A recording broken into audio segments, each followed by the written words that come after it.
Pay attention! Stop fooling around! Focus! Do you remember these phrases when you were a child? Or have you ever had one of those days where you just can't find something, like your keys or phone?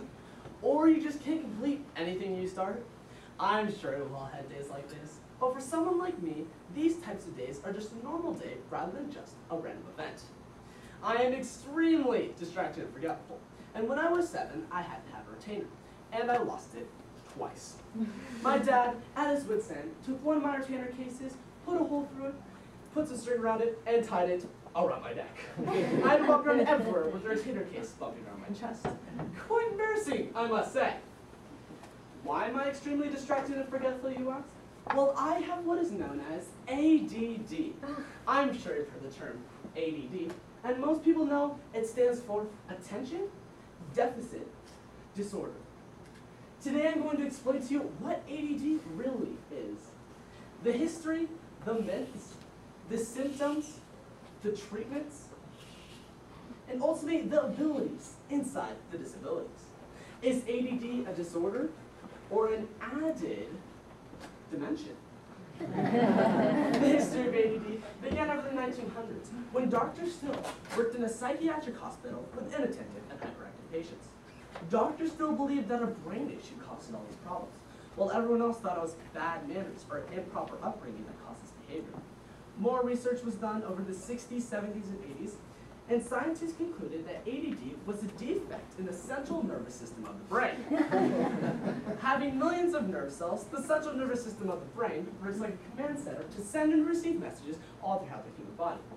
Sort of how electrical wires work to transmit electricity from one place to another. I don't have time to bore you with the complete anatomy lesson of the brain, so let's just say those messages just get all mixed up. Scientists don't know what caused these mixed up connections, but they do know it causes imbalance in 3 main areas.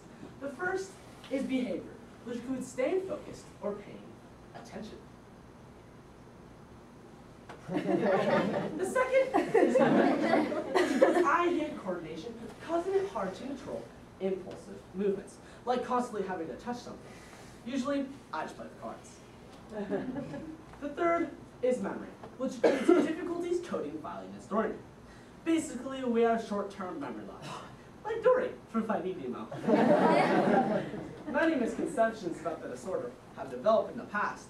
So let's put on our Mythbuster hats and explore the previous myths associated with ADD. Myth number 1, ADD is not a real disorder. False. Research has shown biological evidence. ADD is now recognized by the U.S. Department of Health, Office of Civil Rights, and U.S. Congress. Busted. ADD is just a lack of poor parenting. False. While poor parenting can make the symptoms worse, research has shown biological evidence. Specifically, self-control. Busted. It is impossible to diagnose ADD. False. While there is no single test that determines if you have it, doctors use a combination of medical tests and evaluations to accurately diagnose it. Busted. Too much sugar or a poor diet is the cause of ADD. False. Only a 5% decrease in symptoms have been shown on a special diet free of sugar. Busted. ADD is a curse for life. Well, it doesn't have to be. In Psalms 139, 13 through 14, it says that I am fearfully and wonderfully made. If that is true, then not one person is alike. After all, if God made us all alike, life would be boring. Busted. The symptoms of ADD are very different in every person, causing it hard to diagnose. The Diagnostic and Statistical Health Survey has created a quick diagnostic test to see if you might have ADD. You might think you're doing some of these things. Well, let's face it, we all lose our brains sometimes. But you must be doing 6 out of these 9 characteristics to make life dysfunctional on a daily basis. Number 1, not listening or motivated. Number 2, can't pay attention for very long. Number 3, easily distracted. Number 4, fails to follow instructions. Or my biggest saying, I forgot. Number 5, not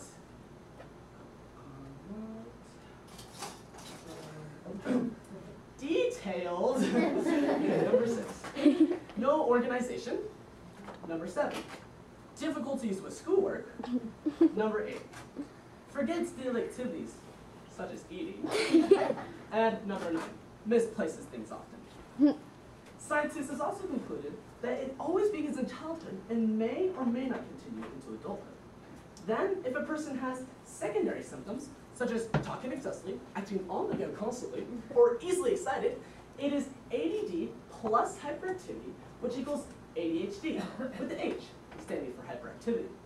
Scientists have also concluded that ADD is highly genetic and is passed from one generation to another.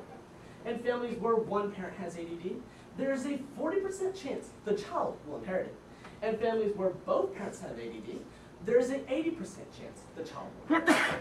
As you can see, I get it from my dad. Surprisingly, 7% of America's population has ADD. What? That's it, you say? I thought it would be more.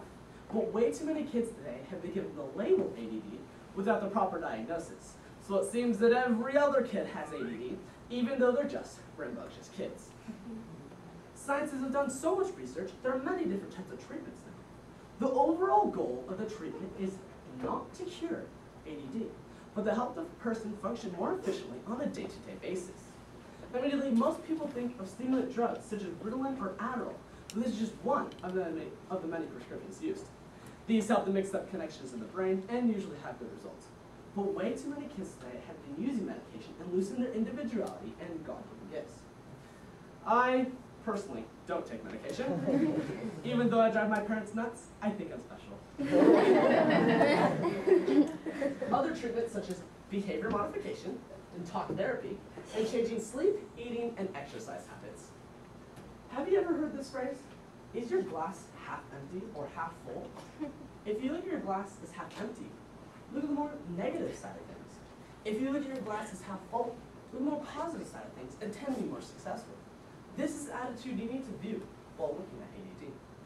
If you take the dis out of disabilities, you're left with the word abilities. So let's discover the abilities inside the disabilities. For instance, inattention helps us to move quicker between different tasks. No memory gives us the freedom to forgive and forget. So we don't have to remember what offends us in the first place. Impulsiveness helps us take risks and have more ambition. These are many of our heroes.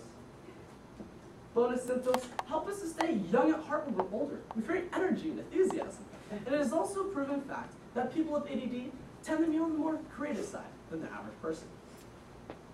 Can you imagine a world with the leaders, writers, entertainment the world has today? What about sports, music, or artists? Let's take a look through history of some of the people that have had ADD and use their disabilities as an ability to achieve great things. People like Abraham Lincoln, Benjamin Franklin, Ernest Hemingway, Van Gogh, Michael Phelps, Walt Disney, Beethoven, and last but not least, my favorite, Steven Spielberg, have all used their disabilities as an ability to achieve great things. Today, I hope you have realized that ADD is truly a biological and genetic disorder. But is it a disorder? Because people like me are much more than a person with a disability. Yes, we struggle with areas such as attention, memory, or impulsiveness, but we do have valuable and God-given gifts. I like that I have to constantly test something, like cards, because I like entertaining people. I like that I have a willingness to take risks, or pleasant and constant surprises due to finding money or clothing I had forgotten about. Someone once asked me, if I were to push a button and not have ADD anymore, would I push it? I honestly don't know if I would. Sometimes you have to look life right in the eye and say, look, there goes a chicken.